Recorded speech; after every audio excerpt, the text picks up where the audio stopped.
नमस्कार प्यारे साथियों, साझी करियर होम यूट्यूब चैनल पर हम आपका हार्दिक स्वागत करते हैं। साझी करियर द्वारा बनाए गए लेवल 2, 3, 4 के लिए इंडिया जीके का जो सिलेबस है उसमें प्राचीन भारत के महत्वपूर्ण अध्यायों से संबंधित पार्ट 1 हम कर चुके हैं। पार्ट 2 से रिलेटेड जितने भी पार्ट 2 में क्वेश्चंस होंगे ये इम्पोर्टेंट क्वेश्चंस हैं जो आपके हर एक एग्ज़ाम में काम आ सकते हैं। तो आइए देखते हैं कौन से इम्पोर्टेंट क्वेश्चंस हैं। क्वेश्चन नंबर 70 तक हम कर चुके हैं। आज पार्ट 2 में 71 से स्टार्ट करते हैं। प्रश्न संख्या 71, हड़प्पा संस्कृति किस सभ्यता की समकालीन थी? हड़प्पा संस्कृति जब ये सभ्यता विकसित हुई थी उस समय उसके टाइम कौन सी जगह और सभ्यताएं विकसित थी? तो आंसर होगा मेसोपोटामिया, मिस्र तथा सुमेरियन सभ्यता। इन तीनों में से कोई भी ऑप्शन दिया हुआ आ सकता है। ज़्यादातर मेसोपोटामिया या मिस्र दिया हुआ आता है। सुमेरियन दिया हुआ है तो वो भी सही होगा। हड़प्पा संस्कृति के समय ये इसके समकालीन थी। मेसोपोटामिया में और मेसोपोटामिया, मिस्र तथा सुमेरियन ये तीन सभ्यताएं इसके समकालीन थी। इसी समय ये फली फूली थी, विकसित हुई थी। प्रश्न संख्या 72, हड़प्पा संस्कृति का पूजनीय पशु था? कुबड़ा बैल, कुबड़ वाला एक बैल था जिसकी पूजा किया करते थे वे लोग। ये अवशेष मिले हैं वहाँ से, कुछ चित्राकृतियाँ मिली हैं। प्रश्न संख्या 73, हड़प्पा संस्कृति के 2 देवी देवताओं के नाम बताए। उत्तर होगा पशुपति शिव एवं मातृ देवी। पशुपति शिव की वे आराधना करते थे एवं मातृ देवी की वे पूजा करते थे। प्रश्न संख्या 74, हड़प्पा संस्कृति के लोग किस धातु से अनभिज्ञ थे? मतलब परिचित नहीं थे, इस कौन सी धातु का उनको ज्ञान नहीं था? उत्तर है लोहे की धातु। लोहे की धातु से वे अनभिज्ञ थे। प्रश्न संख्या 75, हड़प्पा संस्कृति के लोग किस पशु से अनभिज्ञ थे? मतलब कि किस ये विवादास्पद प्रश्न रहा है। इस ऐसे प्रश्न कई बार जो बड़े लेवल की परीक्षाएं हैं यूपीसी लेवल तक की, उनमें भी एक बार ये क्वेश्चन आया हुआ था और वो कोर्ट तक भी चला गया था। तो कौन से पशु से अनभिज्ञ थे? एक इतिहासकार बोलते हैं कि वे घोड़े से अनभिज्ञ थे, एक कहते हैं कि घोड़े के अवशेष मिले। तो ये विवादास्पद अपवाद है ये क्वेश्चन। हड़प्पा संस्कृति के लोग किस पशु से अनभिज्ञ थे? मतलब किस पशु के बारे में उनको जानकारी नहीं थी? आंसर दिया हुआ है घोड़े से। प्रश्न संख्या 76, हड़प्पा संस्कृति के हरियाणा के 2 प्रमुख केंद्रों के नाम लिखो। 2 प्रमुख हरियाणा के केंद्र बताने दो जहाँ पर हड़प्पा संस्कृति के अवशेष मिलते हैं। उत्तर राखीगढ़ी तथा मित्ताथल। राखीगढ़ी हिसार है, हिसार में, तथा मित्ताथल भिवानी में है। यहाँ से हड़प्पा संस्कृति के अवशेष मिले हैं। इसके बाद आता है प्रश्न संख्या 77, हड़प्पा संस्कृति के लोग किसकी पूजा करते थे? उत्तर है लिंग तथा योनि। प्रश्न संख्या 78, हड़प्पा संस्कृति के लोग किस औषधि का प्रयोग करते थे? शिलाजीत का। प्रश्न संख्या 79, हड़प्पा संस्कृति के किस स्थान को मृतकों का टीला कहा जाता है? मृतकों का टीला मोहनजोदड़ो को कहा जाता है, जो कि आजकल के पाकिस्तान में है। प्रश्न संख्या 80, हड़प्पा संस्कृति में सरकारी आय का मुख्य साधन क्या था? भूमि कर। भूमि पर ना टैक्स लगता था, तो ये आय का मुख्य साधन हुआ करता था, ऐसा इतिहासकारों का अनुमान है, मानना है। प्रश्न संख्या 81, हड़प्पा संस्कृति के लोगों की लिपि कैसी थी?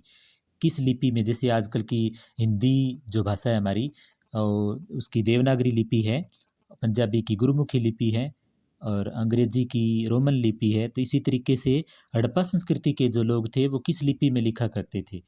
तो उत्तर है चित्रात्मक अथवा चित्रमय लिपि।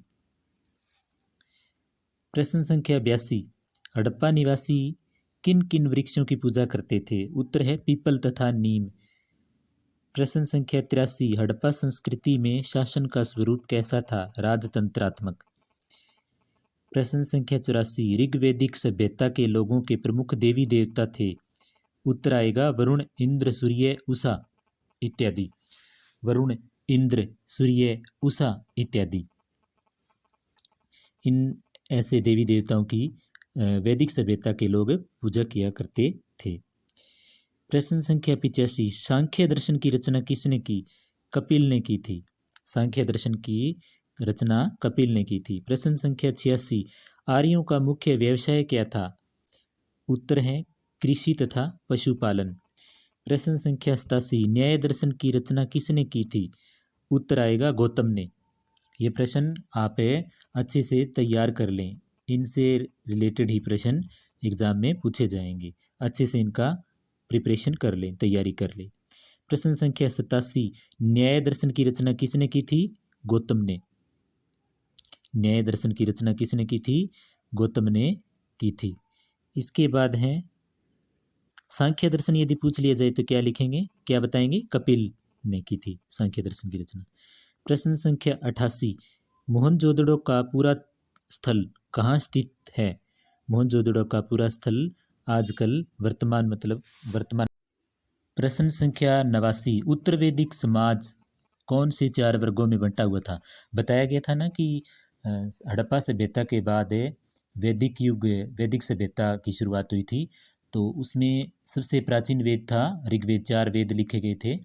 चारों वेदों में जो वैदिक युग था उसमें सबसे प्राचीन जो वेद हैं उसमें ऋग्वेद लिखा गया था। उत्तर वैदिक काल में अन्य 3 वेद लिखे गए थे, सामवेद, यजुर्वेद और अथर्ववेद। प्रश्न संख्या 89 है, उत्तर वैदिक समाज कौन से 4 वर्गों में बंटा हुआ था? 4 वर्ग थे इसमें, जो थे ब्राह्मण, क्षत्रिय, वैश्य तथा शूद्र। प्रश्न संख्या 90, ऋग्वैदिक समाज में राजा की शक्तियों पर रोक लगाने वाली 2 संस्थाओं के नाम बताओ। उत्तर है सभा और समिति। राजा की जो शक्तियां थी उन पर रोक लगाने की 2 संस्थाएं बनी हुई थी ऋग्वैदिक समाज में, उनके नाम हैं सभा और समिति। प्रश्न संख्या 91, उत्तर वैदिक समाज के प्रमुख देवताओं के नाम बताएं। उत्तर हैं शिव, विष्णु व ब्रह्मा। शिव, विष्णु व ब्रह्मा। प्रश्न संख्या 92, वैदिक कालीन मुद्रा को किस नाम से जाना जाता था? उत्तर है पण तथा कार्सपण। वैदिक काल में जो मुद्रा थी उसको किस नाम से जाना जाता था? पण तथा कार्सपण। प्रश्न संख्या 93, ऋग्वैदिक कार्यों के 2 प्रमुख देवताओं के नाम बताएं। ऋग्वैदिक कार्यों के 2 प्रमुख देवताओं के नाम थे वरुण तथा इंद्र। प्रमुख देवता पूछे ना 2, तो वरुण तथा इंद्र बताएंगे ऋग्वैदिक आर्यों के 2 प्रमुख देवता। प्रश्न संख्या 94, उत्तर वैदिक कालीन 2 विदुषी महिलाओं के नाम लिखो। विद्वानों के साथ विदुषी जो महिलाएं होती थी उनके नाम, जैसे विद्वान होते हैं वैसे विदुषी महिलाएं भी थी। उत्तर वैदिक काल की 2 विदुषी महिलाएं कौन सी थी? गार्गी तथा मैत्रेयी। गार्गी तथा मैत्रेयी। इससे पता चलता है कि वैदिक युग में महिलाओं की स्थिति सम्मानजनक थी। प्रश्न संख्या, उनको की बराबर का दर्जा था, पुरुष के बराबर समझा जाता था, मतलब कि उनको सम्मान की, इज्जत की दृष्टि से देखा जाता था। प्रश्न संख्या 95, उत्तर वैदिक काल के 3 गणराज्यों के नाम बताओ। उत्तर वैदिक काल में 3 गणराज्य फले फूले जो विकसित हुए। उत्तर है मगध, कौशल तथा काशी। मगध, कौशल तथा काशी। ये कक्षा 6ठी की एनसीईआरटी की बुक्स में भी ये बातें लिखी गई हैं। प्रश्न संख्या 96, उत्तर वैदिक काल के 3 जनपदों के नाम। उत्तर वैदिक काल के 3 जनपद, 3 पूछे ना, वैसे 16 महाजनपद थे, इसमें 3 ही पूछा गया, तो जो कोई ऑप्शन में दिया होगा उनमें से आप बताएंगे। 16 महाजनपदों के नाम आप याद कर लेना। कक्षा 6ठी की एनसीईआरटी की बुक्स में उन 16 महाजनपदों के नाम अच्छे से दिए हुए हैं। और सबसे ज़्यादा जो था, मतलब कि जो फला फूला जो सबसे ज़्यादा विकसित हुआ वो मगध साम्राज्य था। तो इसमें पूछा गया उत्तर वैदिक काल के 3 जनपदों के नाम। पांचाल, मगध, विदेह। पांचाल, मगध, विदेह। प्रश्न संख्या 97, आर्यों के जीवन संबंधी 4 आश्रम, आश्रम भी थे 4 आश्रम, कौन कौन से बताए गए हैं? ब्रह्मचर्य, गृहस्थ, वानप्रस्थ तथा संन्यास। ब्रह्मचर्य, गृहस्थ, वानप्रस्थ तथा संन्यास।